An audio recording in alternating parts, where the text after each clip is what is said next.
Riyaj and I am basically from Pune.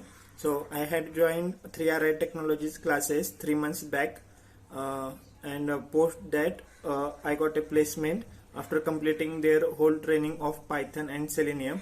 So for Python, Sunaina ma'am taught us in a detail all the concepts, and for Selenium, Kapil Negi sir taught us Selenium, and we also did hands-on experience and hands-on practice, and also we worked on the project.